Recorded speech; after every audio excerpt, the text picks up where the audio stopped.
Welcome back. We're following new developments after a major swap took place between the U.S. and Venezuela this past weekend. Secretary of State Marco Rubio said 10 Americans who were detained in Venezuela were being sent back to the U.S. And El Salvador's president, Nayib Bukele, announced that more than 200 Venezuelan immigrants, whom the Trump administration had sent to his country's notorious mega prison, were flown to Venezuela as part of that deal. The move drawing quick backlash from legal groups who had been fighting the administration's use of the Alien Enemies Act, which landed the migrants in that mega prison in the first place.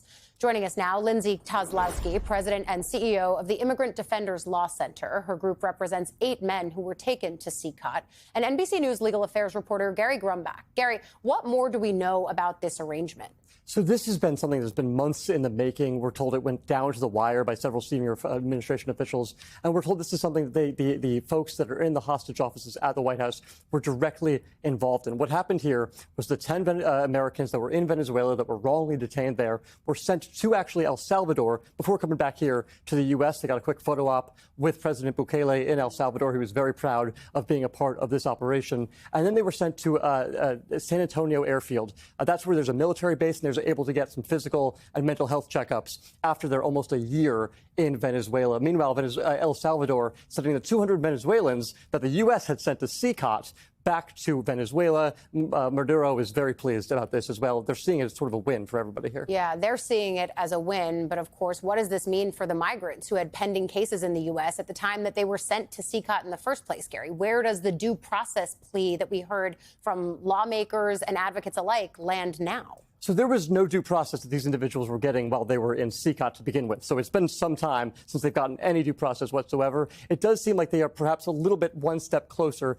to getting that due process, because these individuals, some of them have ongoing criminal cases in the U.S. Some of them, all of them, have immigration cases happening in the U.S. So will the Maduro regime send these individuals back to the U.S. now that they're already in Venezuela? Well, he does have some inclination to do that because of wanting to get on the good side of the Trump administration. There's some serious oil sanctions that the U.S. has against Venezuela. This can be part of perhaps creating a new relationship here. Yeah, and we've watched the way that appeals to Trump on a more personal level can then impact policy. This just yet another example of that. Lindsay, I think this is very much where you come in, because you represent Andre Hernandez Romero, the gay makeup artist deported to CCOT based on the U.S. government's contention that his tattoos linked him to a Venezuelan gang. His family, of course, denies that. He was one of the detainees just released to Venezuela as part of this swap. So how did you find out that he was part of this? And more importantly, have you been able to reach him? Where is he? So we have not been able to speak with Andre yet. He remains in Venezuelan government custody. We believe being processed and hopefully soon to be reunited with his family. However, we learned of this because we saw news reports of Andre disembarking a plane in Venezuela. So we were given no notice. We did not know that our client and all of our clients who were there and all of these men would essentially be used as pawns in this prisoner swap. As was noted, they have received no due process. And we intend to hold the Trump administration accountable for holding Andre, our other 7 clients, and all of these men for 125 days in a prison notorious for torture. And early reports, including from one of our other clients, Arturo Suarez, indicate that they were tortured there. So, to be sent there to this gulag unlawfully under the Alien Enemies Act during peacetime is unprecedented, and we continue to fight for justice for all of them. So I hear what you're saying about the fact that you haven't been able to speak to him yet. Did you even know, before seeing him on this footage, anything about his condition prior to this deal being made and this swap being made public? No, since the moment our clients, including Andre, were disappeared on March 15th, he was in ICE custody. He was flown on a U.S. government plane. The first time we saw him after that were in those Time magazine photos of him being brutalized, his head being shaved. And since that moment, he has been held incommunicado, no access to his lawyers, no access to his families, no proof of life.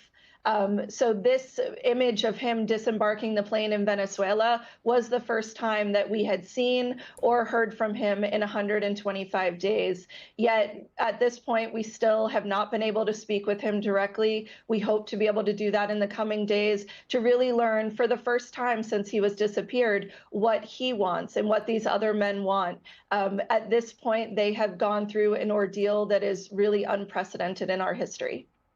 Lindsay, you talked about the push for accountability. So what challenges does this exchange now create in terms of the effort to bring Andre back to the U.S.?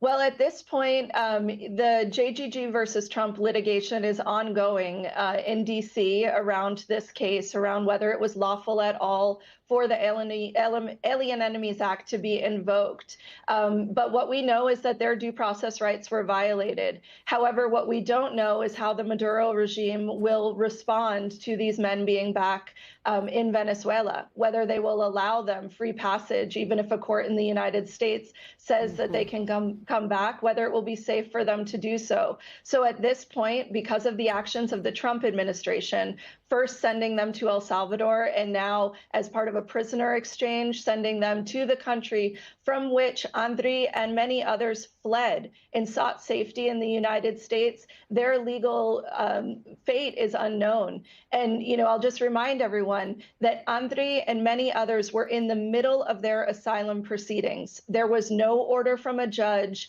They had not had their day in court. They had filed applications asking for protection in the United States from being sent back to Venezuela, where they find themselves today.